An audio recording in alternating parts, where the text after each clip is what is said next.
और मैं आपका मेज़बान हुसैन खालू फिर से एक बार तमाम नाज़रीन का भी बरका हम खैर मकदम करते हैं हमारे इस शो में। इससे प्रोग्राम को शुरू करने से पहले मैं ये वजाहत कर दूं कि मेरा अपना कुछ पर्सनली यानी कि कुछ ज़ाती मसरूफियात की वजह से जो ग्राउंड ज़ीरो से आप तक जो मैं रिपोर्ट्स पहुंचाते थे डेली बेसिस पे, और साथ ही साथ आपको ये भी बताते चलूँ कि कल से यानी कि बराबर आपको जितने भी ग्राउंड ज़ीरो से जो रिपोर्टिंग्स आप तक पहुंचाते थे इस चैनल के माध्यम से, कल से बराबर आपको रिपोर्टिंग्स और बराबर आप तक पहुंचाने की हम कोशिश करेंगे। और साथ ही साथ इसी हफ्ते यानी कि इसी 10 दिनों के अंदर काफ़ी विवाद में रहे लद्दाख, बिलखुसूस अगर डिस्ट्रिक्ट कारगिल की अगर हम बात करें, जिसमें टैबलेट्स को लेकर काफ़ी चर्चित में रहे दो डिस्ट्रिक्ट के बीच ले और करगिल के बीच, और बहुत बड़ी विवाद टैबलेट्स को लेकर यानी कि झांकी को लेकर, और साथ ही साथ कल ही यानी कि बजट सेशन के दौरान यूनिवर्सिटी इशू को लेकर भी अब काफ़ी नाराज़ है करगिल के लोग, क्योंकि यूनिवर्सिटी जो है फुल फ्लेज यूनिवर्सिटी जो है अब लेह में घोषित की गई। और साथ ही साथ और एक इशू और एक बहुत बड़ी खबर हिजबुल मोमिनीन को लेकर लद्दाख के ऊपर और एक बहुत बड़ा इल्ज़ाम कि इसमें हिजबुल मोमिनीन जो था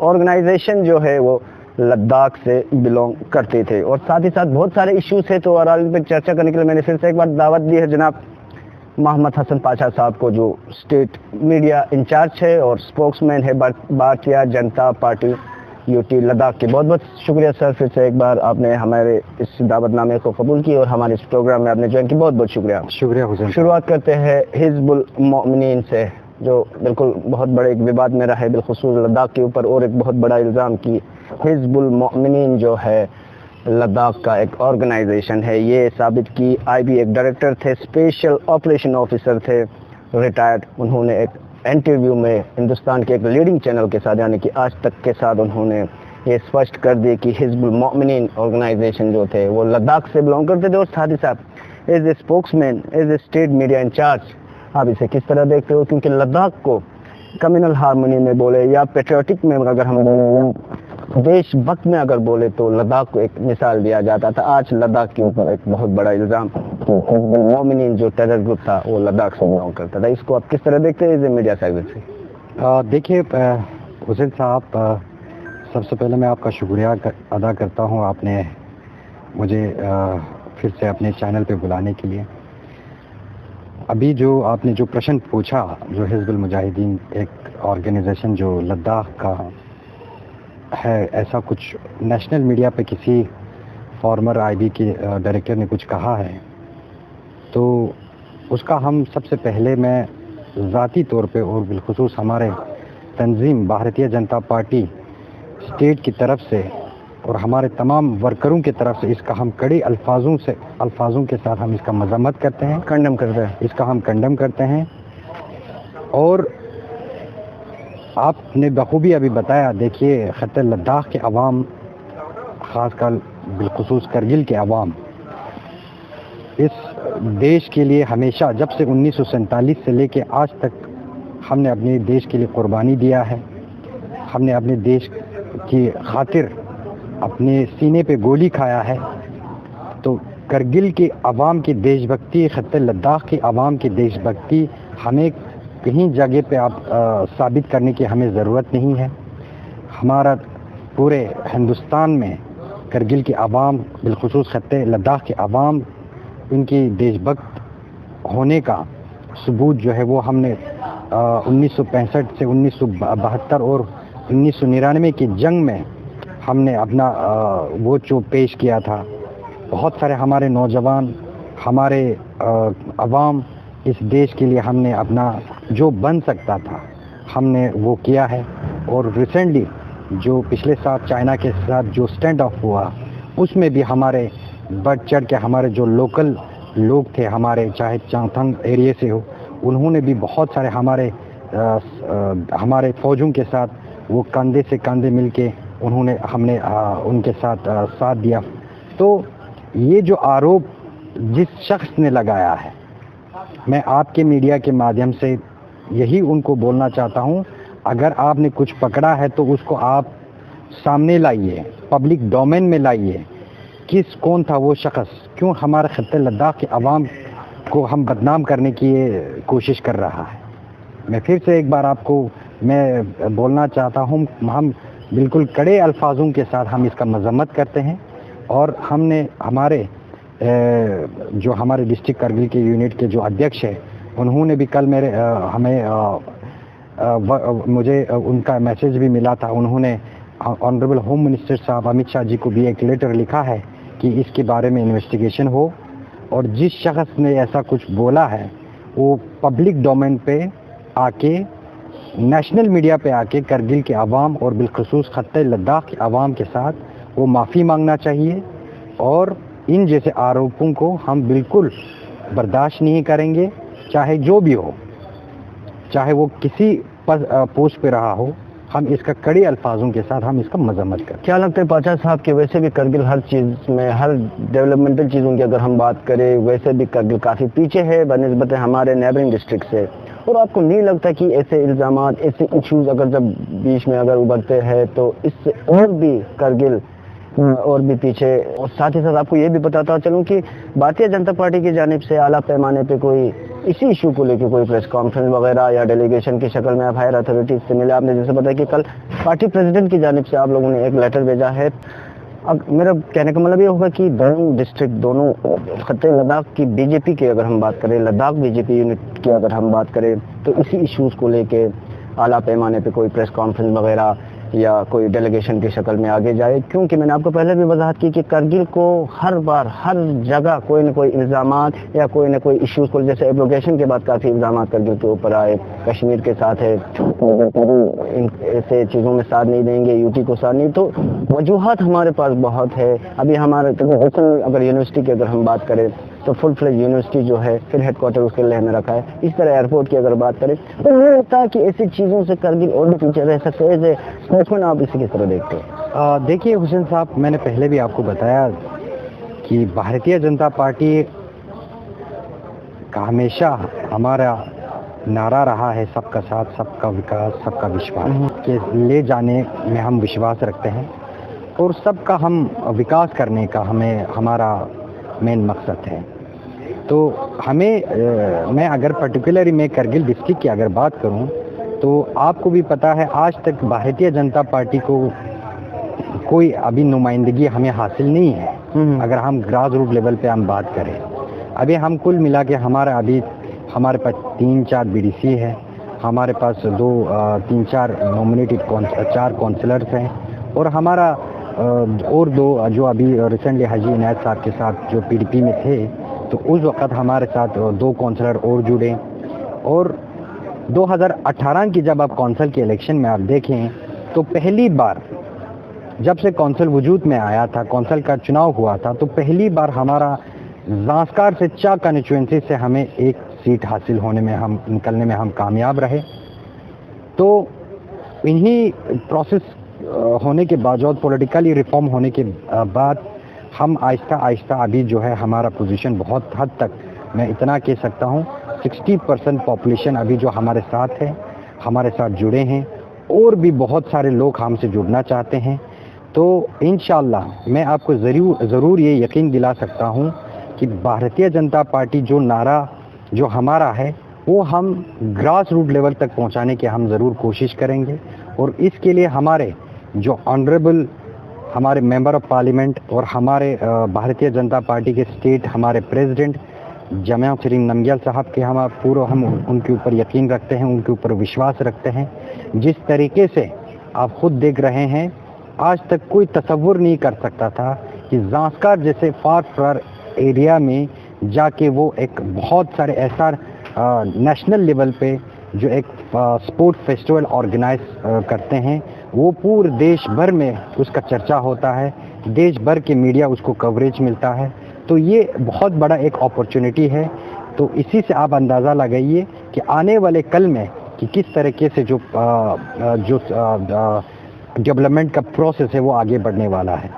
तो इसमें मैं ये कह सकता हूँ, हमने कभी भारतीय जनता पार्टी की तरफ से हमें अपने कौम के लिए कुर्बानी देना पड़े, हम अपने कौम के लिए कुर्बानी देते आए हैं और हमेशा देते रहेंगे।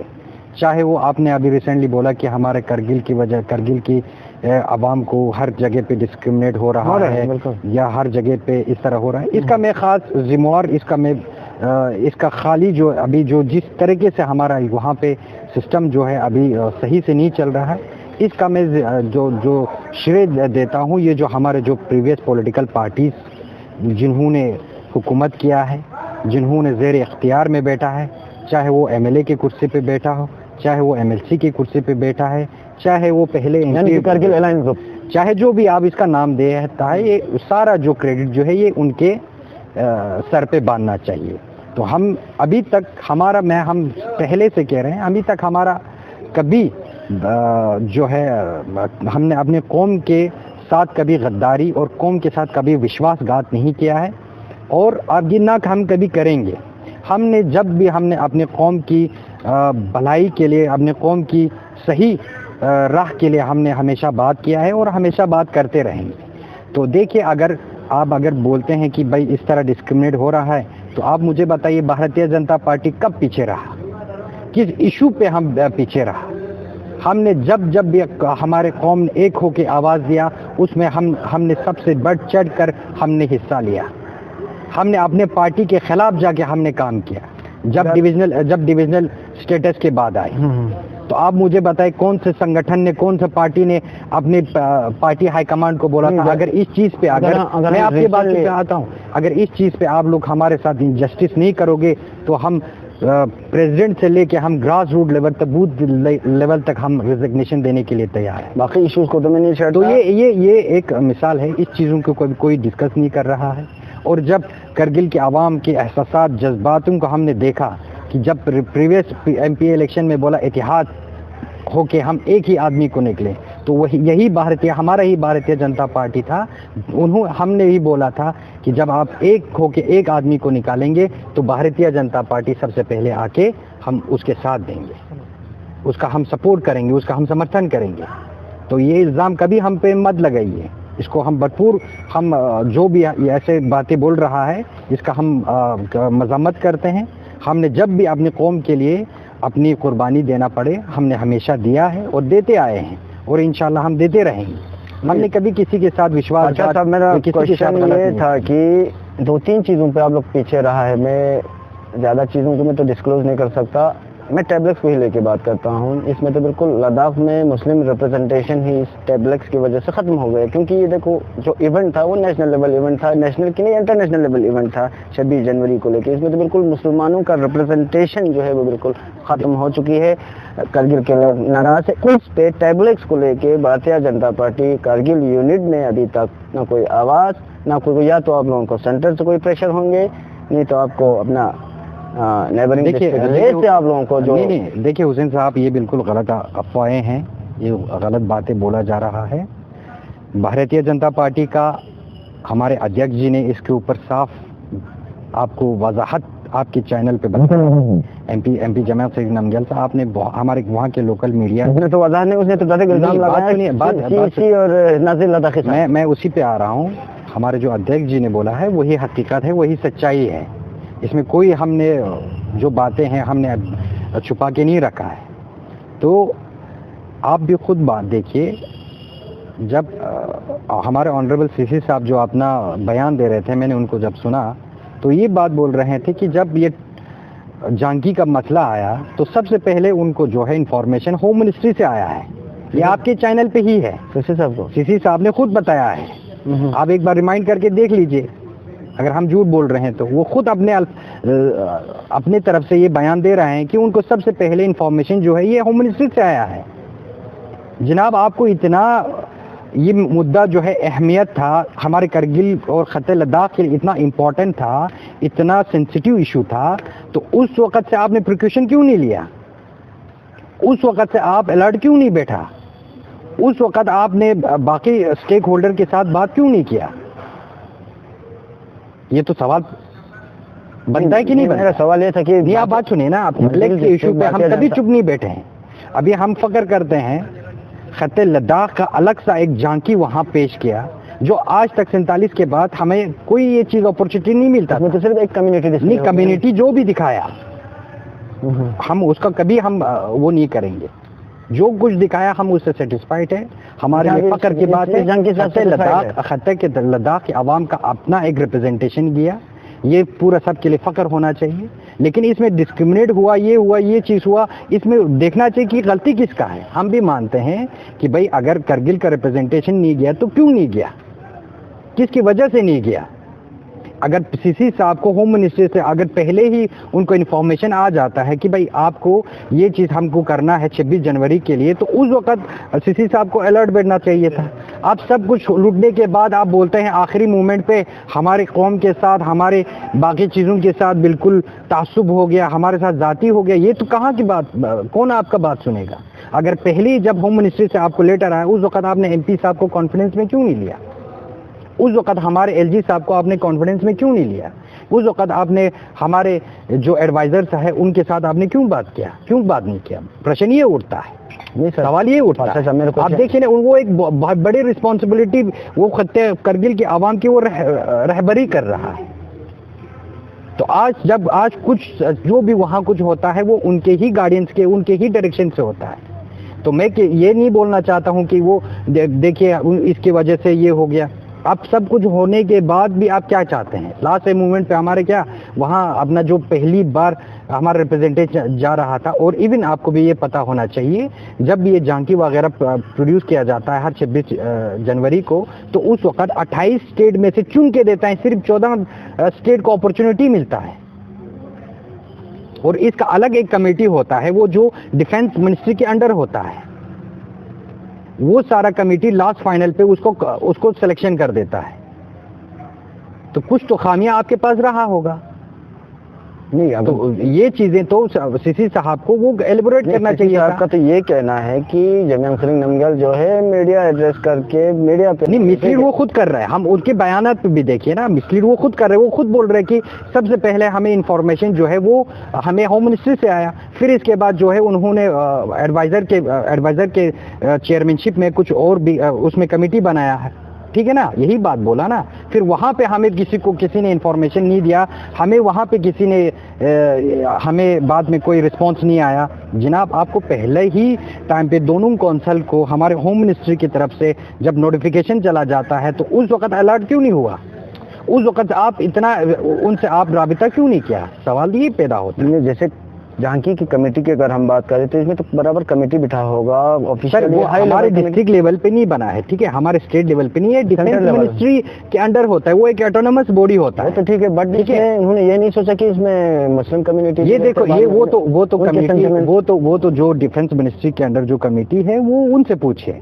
वो ना हम जवाब दे सकते हैं, ना कोई हमारे अध्यक्ष जी जवाब दे सकते हैं। हमारे अध्यक्ष जी ने, हमारे प्रेसिडेंट साहब ने पहले भी आपके बयान पे बोला हम इससे आहत हुए हैं, हम भी इससे काफ़ी नाराज़ हुआ है। हम भी चाहते थे कि दोनों के डिस्ट्रिक्ट के रिप्रेजेंटेशन वहाँ हो, वहाँ उनको मिलना चाहिए। हमारे इतना बड़ा खत्ते लद्दाख के एरिया में बहुत सारे डाइवर्सिटी है, हमारे बहुत बड़ा यूनिक कल्चर्स है। इनको नेशनल लेवल पे, इनको इंटरनेशनल लेवल पे इनको ये लेने के लिए एक बहुत बड़ा अपॉर्चुनिटी था। तो अगर हमारा रिस्पॉन्सिबिलिटी सबसे पहले सीसी साहब का बनता था। अगर वो पहले उनको आगाह कर देते तो इवन हमारे MP साहब ने बोला अगर हमें पहले इंटीमेट आप कर देते तो हम इवन डिफेंस मिनिस्ट्री से हम इसमें इंटरवेन कर सकते थे। इवन आप डिफेंस मिनिस्ट्री तो छोड़िए, हम प्राइम मिनिस्टर तक भी जाने के लिए तैयार था। बिल्कुल। तो आप बताइए, तो इसी झांकी क्या हमारे MP साहब को ऊपर से फरिश्ता आके बोलेंगे जनाब ये इश्यू को लेके एक spokes media incharge live show है, लाइव प्रोग्राम है, करगिल की आवाम नाराज है, तो आप झांकी को लेके बिल्कुल ये मैं इस पे ज्यादा आपको नहीं बताऊंगा, यही बता। देखिए खदशात जो नाराजगी है, हम करगिल के आवाम के सेंटिमेंट्स का हम कदर रखते हैं, उनके जज्बातों के साथ हम कभी खिलवाड़ करना नहीं चाहते। इन फ्यूचर कभी नहीं होगा। इस ख्याल रखा जाएगा करगिल को। ख्याल देखिए, करगिल का हक देखिए, हम सबसे पहले आगे आने वाले करगिल वालों का यही कहना सिर्फ झांकी में ही नहीं, हर जगह डिस्क्रिमिनेट होने का बावजूद भी हमारे जो सारे वहाँ पे जो आपने ठेकेदार बन के रखा है, जो आप वोट दे के चुन के अपने नुमाइंदा बना के देता है, भारतीय जनता पार्टी का कोई रिप्रेजेंटेशन नहीं है। मैं अभी भी बोल रहा हूँ, जहाँ हमारा रिप्रेजेंटेशन है, जहाँ हमारा अपना काउंसलर वहाँ है, वहाँ पे अगर आप देखिए जाके अगर कहीं किसी के साथ जाती हुआ तो ठेकेदार वो लोग है ना, ठेकेदार की आपने बात की, वो तो हमेशा जब भी कोई मीटिंग हो, जब भी कोई प्रेस कॉन्फ्रेंस, हमेशा आप लोगों को इंटीमेट करते बुलाते, मगर आप लोग कभी उनको ज्वाइन नहीं। देखिए मैं पहले से ही बता रहा हूँ, बार बार बता रहा हूँ, हमें कोई इन्फॉर्मेशन नहीं आया है क्या बना है क्या नहीं बना है, ये चीज़ हमें पता नहीं। और हम पहले से हमने अपना एजेंडा क्लियर किया है, हम 370-35 के खिलाफ हैं, पहले से था, अभी भी है और हमेशा रहेगा। ये चीज़ हम होने नहीं देंगे। बिल्कुल। तो नाज़रीन यहाँ होगा एक छोटा सा कमर्शियल ब्रेक, एक तिजारती वक्फा।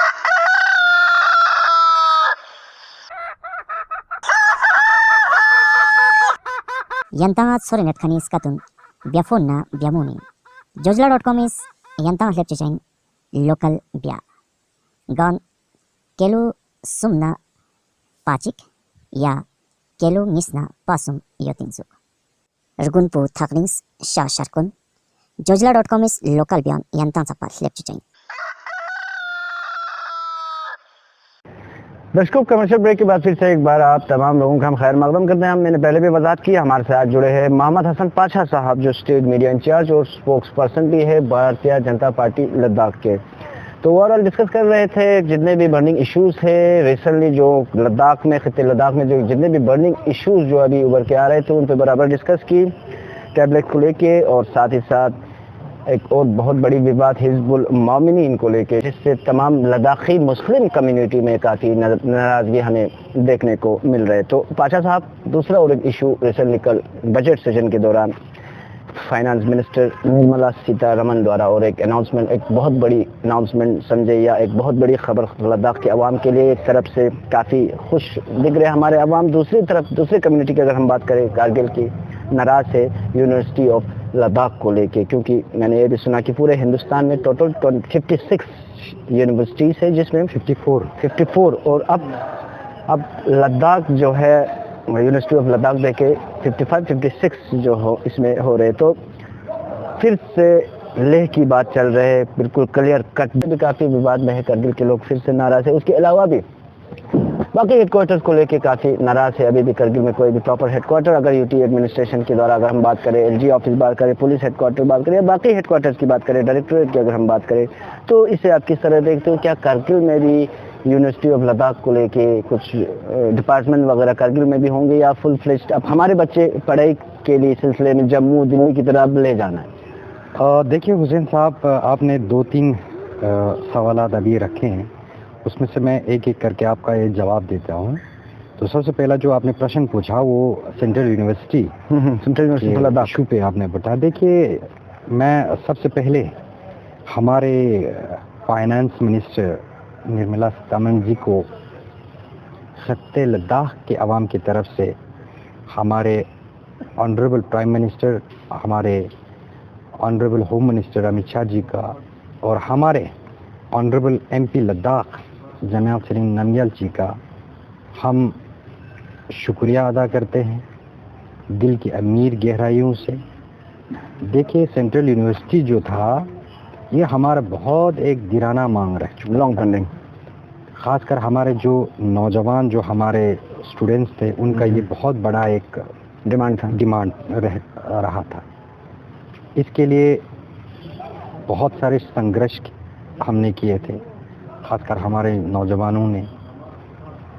जब हम जम्मू कश्मीर में जब थे, उस वक़्त जब जो कुछ भी आता था एजुकेशन के रिलेटेड, या यूनिवर्सिटी के रिलेटेड, या कोई कॉलेज के रिलेटेड, तो सिर्फ जम्मू और कश्मीर को उसका ही लाभ मिलता था।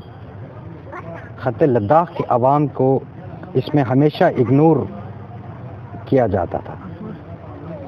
तो आज हमारे नौजवानों का एक दीराना एक जो मांग था वो पूरा हुआ, जो वो सपना देख रहा था फुल फ्लैश यूनिवर्सिटी का, आज वो हमें मिला। इसके लिए हम पूरे अवाम की तरफ से, खत्ते लद्दाख की नौजवानों की तरफ से, हम ऑनरेबल प्राइम मिनिस्टर का, हमारे पार्टी हाई कमांड का, और हमारे जो फाइनेंस मिनिस्टर है निर्मला सीतारमन जी का, और हमारे एमपी साहब का हम शुक्रिया अदा करते हैं। देखिए, दूसरा जो आपने इशू उठाया कि सिर्फ ले सेंट्रिक जो भी अनाउंसमेंट होता है वो ले सेंट्रिक हो रहा है, बाकी करगिल में ऐसा कुछ नहीं हो रहा है, ये सरासर जो अपोजिशन है, ख़ासकर जो डेवलपमेंट नहीं चाहते हैं, वो ये सारे आवाज़ उठा रहे हैं। देखिए, अगर कुछ ले में दिया है तो अगर मेडिकल कॉलेज ले में अनाउंसमेंट होता है तो इंजीनियरिंग कॉलेज जो है वो करगिल में आया है, कभी कोई जिक्र नहीं कर रहा है इस चीज़ का। अगर अभी यूनिवर्सिटी जो बना है, क्लस्टर यूनिवर्सिटी, अभी जो फंक्शन हो रहा है वो ले में भी हो रहा है, वो बराबर करगिल में भी हो रहा है, तो हमें नहीं लग रहा है कहीं जगह पे डिस्क्रिमिनेट हो रहा है। अभी जो फुल फ्लेश यूनिवर्सिटी हमें मिला है, जो सेंट्रल यूनिवर्सिटी मिला है, देखिए ये जो जहाँ भी बनेगा, चाहे वो ले में बने चाहे वो करगिल में बने, बच्चे तो खत्ते लद्दाख के ही वहीं पे पढ़ेंगे, उसमें एम्प्लॉयमेंट जनरेट होगा तो खत्ते लद्दाख के आवाम का ही वहाँ पे लोग वहाँ जॉब ले लेंगे। बच्चे अगर पढ़ेंगे तो खत्ते लद्दाख के, चाहे वो करगिल हो चाहे वो ले हो, वो वहाँ के बच्चे पढ़ेंगे। तो इसमें कोई हैरानगी की बात नहीं होना चाहिए। ये जो भी इस तरह के अफवाहें, इस तरह के प्रोपेगेंडा फैला रहा है, बट अवाम हम प्रेफर कर रहा है जम्मू और दिल्ली बनिस्बत ले। देखिए, इसमें हम ले करगिल जैसे विवाद रखना ही नहीं चाहते हैं, ये हमारा बिल्कुल एजेंडा ही नहीं है। हमारे लिए करगिल और ले जो है ये हमारे लिए हमारे लिए दोनों एक बराबर है। चाहे अगर हम यूनिवर्सिटी की बात करें, यूनिवर्सिटी बोले तो बहुत बड़ा एक ऑर्गेनाइजेशन समझे, बहुत बड़ा एक डिपार्टमेंट समझे, इसमें तो काफी डिपार्टमेंट आप मुझे आपको पता है, तो मैं आपको लोग क्या तवक्को रखे कि कुछ डिपार्टमेंट करगिल में भी आए? लोगों ने 47 से लेके आज तक बहुत सारे तवक्को रखे थे, बहुत सारे उम्मीदें रखे थे। 47 के बाद आप मुझे बताइए, कभी जो आज 2014 से 2020 तक आप खुद हमारा डाटा निकाल के देखिए, क्या 2014 से लेके 2020 तक आते आते करगिल के चाहे ले के अवाम के जितने भी दिरांगे मांगे हैं वो आज पूरा हो चुका है।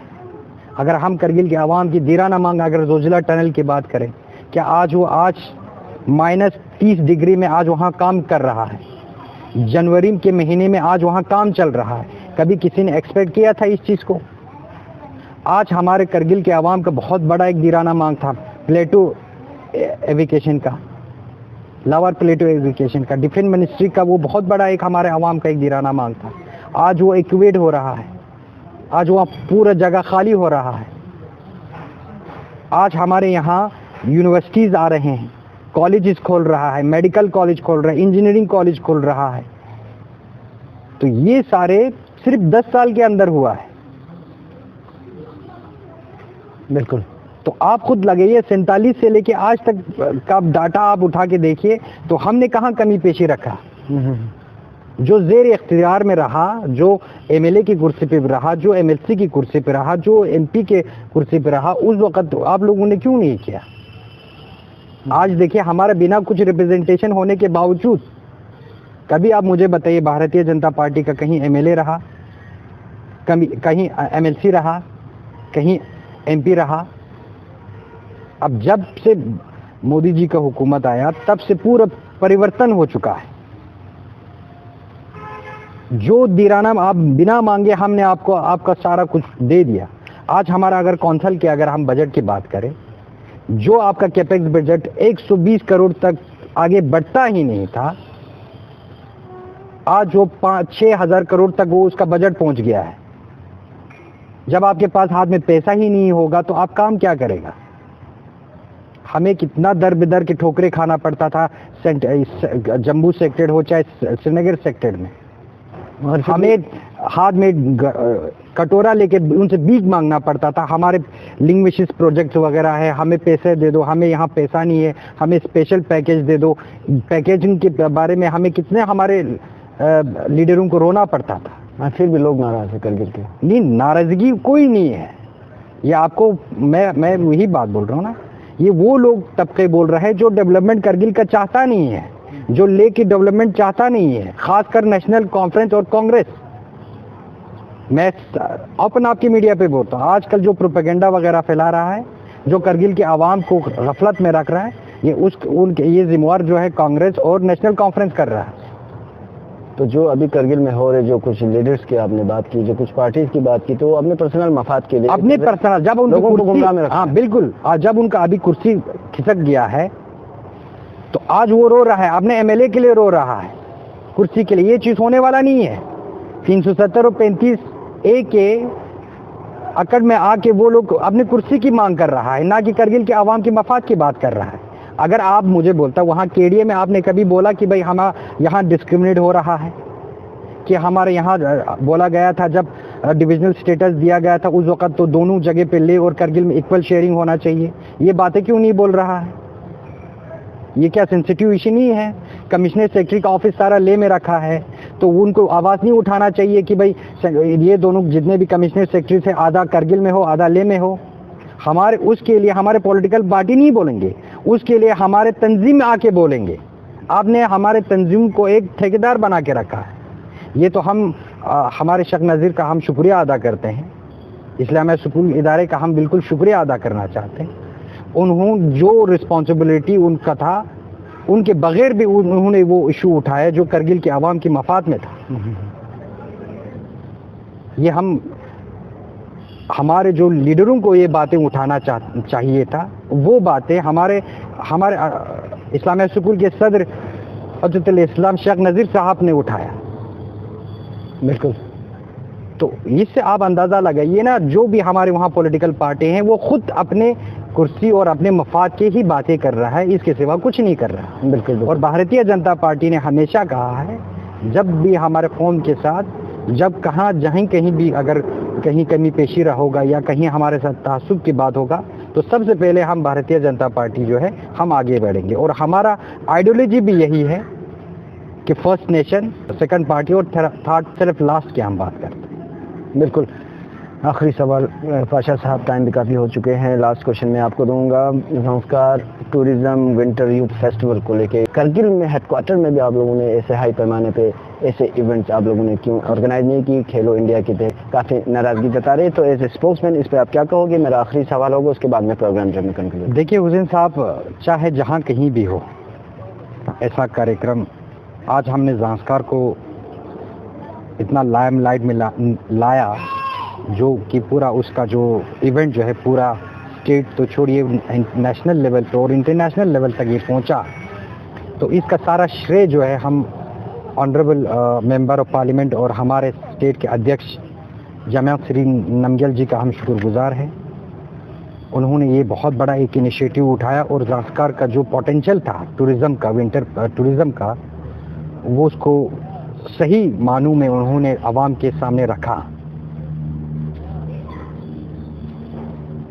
नाराज़गी जो मुझे लगता है इसमें जिनको होना है वो हमारे ही जो अपोजिशन के लीडर है, खासकर नेशनल कॉन्फ्रेंस और कांग्रेस के लोग कर रहे हैं। मैं आपसे सवाल एक पूछना चाहता हूँ,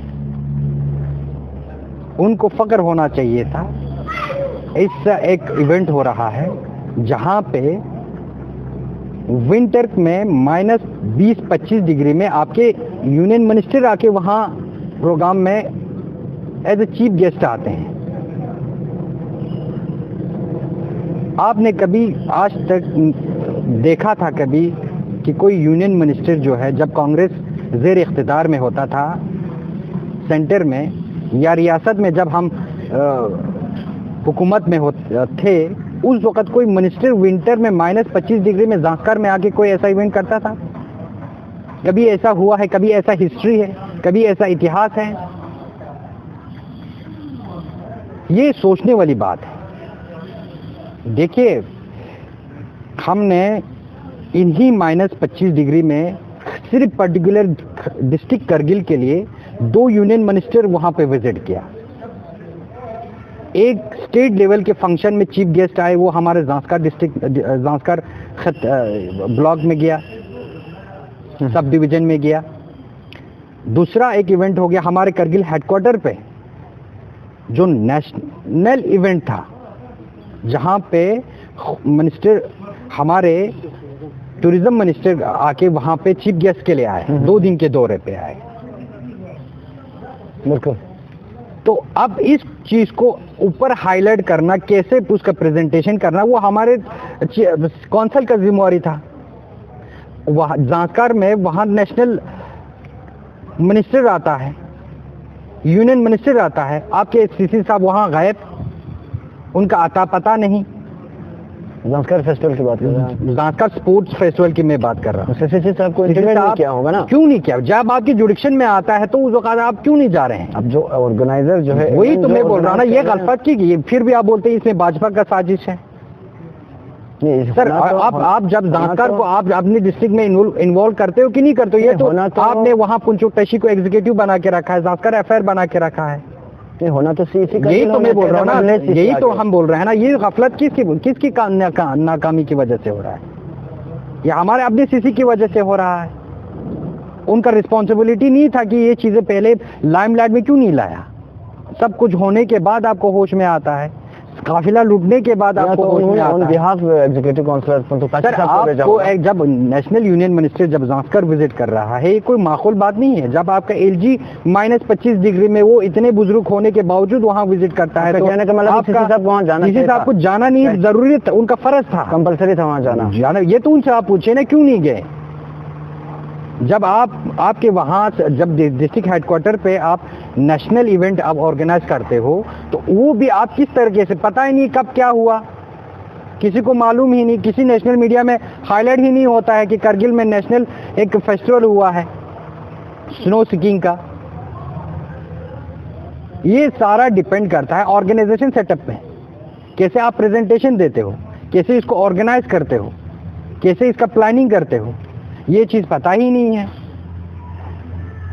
देखिए, हमारे तरफ से बिल्कुल कोशिश है। आप अगर आप खुद इसी से अंदाज़ा लगाइए, जहाँ पे हमने -20-25 डिग्री में ज़ांस्कर जैसे एरिया, फार फ्लंग एरिया में हम यूनियन मिनिस्टर ला सकते हैं, करगिल में -20 डिग्री में हम यूनियन मिनिस्टर ला सकते हैं। आप अगले जब समर आएंगे तो कितने मिनिस्टरों का लाइन लगेगा? तो ये तो परेशान हो जाएंगे। बिल्कुल। बहुत बहुत शुक्रिया। तो मैं आपको यही कहना चाहता हूँ, बिल्कुल, बहुत हमारा नियत साफ है, हमारा जो विजन है वो साफ क्लियर है। ये सारा जो प्रोपेगेंडा वगैरह फैला रहा है, ये सारा जो है नेशनल कॉन्फ्रेंस और कांग्रेस के जो वर्कर्स हैं और उनके पार्टी एक साथ कर रहा है। इसका हम भरपूर कड़ी अल्फाजों के साथ हम इनका मजम्मत करते हैं और आवाम से हम इतना अपील करते हैं, आप इनके अफवाहों और प्रोपेगेंडा में आपको आने की ज़रूरत नहीं है। आप हमारे ऑनरेबल प्राइम मिनिस्टर का जो नारा है, सबका साथ, सबका विकास और सबका विश्वास, आज हम आपका विश्वास इंशाअल्लाह आने वाले दिनों में हम आपको यकीन दिलाते हैं आपके साथ कोई नाइंसाफ़ी नहीं होनी। बहुत बहुत शुक्रिया। तो दर्शकों, अभी तक हमारे साथ जुड़े थे मोहम्मद हसन पाशा, जो मैंने आपको पहले भी वजाहत की, स्टेट इंचार्ज है, मीडिया सेक्रेटरी है यूटी लद्दाख के। काफ़ी डिस्कस की और ऑल जितने भी बर्निंग इश्यूज जो अभी इस वीक में, इस मंथ में जो करगिल या लद्दाख से जो उभर के आ रहे थे, जैसे हिजबुल मोमिनीन लद्दाख को लेके, टैबलेट्स को लेके, झांकी को लेके, यूनिवर्सिटी ऑफ लद्दाख को लेके भी हमने काफ़ी डिस्कस की और साथ ही साथ विंटर स्पोर्ट्स ज़ांस्कर को लेके भी डिटेल में आप लोगों के साथ डिस्कस की। तो हम अगले दफ़ा फिर मिलते किसी और एक शख्सियत के साथ, किसी और एक पर्सनैलिटी के साथ, किसी और एक लीडर के साथ। पूरे इस प्रोग्राम में मुझे साथ दे रहे मेरे साथी मुजम्मिल मुस्तफ़ा, और मुझे दीजिए इजाज़त। खुदा हाफिज़। जुले।